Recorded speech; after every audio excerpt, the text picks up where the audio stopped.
విధంగా తెలంగాణలో ఉన్నటువంటి బీసీలకు 42% స్థానిక సంస్థల్లో రిజర్వేషన్లతో పాటు ఉద్యోగ ఉపాధి రంగాల్లో కూడా రిజర్వేషన్ల విషయంలో జరుగుతున్నటువంటి పోరాటానికి ఎస్సీ ఎస్టీ బీసీ మైనార్టీ వర్గాలు మద్దతిస్తున్నటువంటి పరిస్థితిని వ్యతిరేకిస్తున్నటువంటి అధికార పార్టీలు ఆలోచించుకోవాల్సినటువంటి సమయం.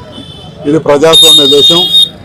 ప్రజలు ఎన్నుకున్నటువంటి ప్రభుత్వాలు మరి 85% 90% ఉన్నటువంటి ప్రజలు ఏకకంఠంగా రిజర్వేషన్లు అమలు కావాలని పోరాడుతూ ఉంటే దాన్ని పెడచెవిన పెట్టేటువంటి ప్రయత్నం చేయడం అంటే ఇది ప్రజాస్వామ్యమా నియంతృత్వం అనేటువంటి సంశయం ఇవాళ బీసీ సమాజం ఉంది. కాబట్టి 78-80 సంవత్సరాలుగా అన్ని రకాల అన్యాయానికి అవమానానికి అణచివేతకు గురైనటువంటి ఈ జాతి మరి ఈరోజు ముక్త కంఠంతో మా ముందు తరాలకు జరిగినటువంటి అన్యాయం అవమానం ఇక ముందు కూడా కొనసాగడానికి వీల్లేదు, న్యాయం చేయండి అనేటువంటి డిమాండ్ ప్రభుత్వ పాలక పార్టీల ముందు పెట్టిన చలించని సందర్భంలో అనివార్యంగా ఉద్యమం చేపట్టాల్సినటువంటి పరిస్థితి వచ్చింది.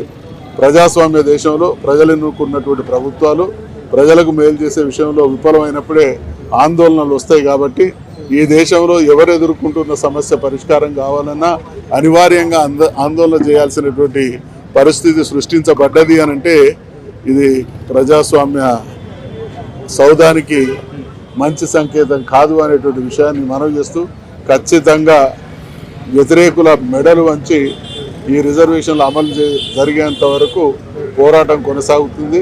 బీసీ బిడ్డగా మేమందరం కూడా బీజేపీ చెప్తుంది 9 సంవత్సరాలు చేర్చడం కష్టమే, బీసీలకు రిజర్వేషన్ ఇవ్వలేమని చెప్పి కూడా మాట్లాడతారు. బీజేపీ చెప్తా ఉంది. ఎవరు బీజేపీ? This is democracy. ఎవరింటిది ఎవరు అడుగుతలేము. ఈ దేశంలో 50% ఓట్లు వచ్చినటువంటి వాళ్ళు పాలకులు అవుతున్నటువంటి పరిస్థితులలో 50% కూడా లేనటువంటి వాళ్ళు కూడా అధికారంలోకి వస్తున్న సందర్భంలో 90% మంది ప్రజలు చేస్తున్నటువంటి డిమాండ్ను ఎవరు అడ్డుకునే ప్రయత్నం చేసినా వాళ్ళు భస్మం కాక తప్పదు.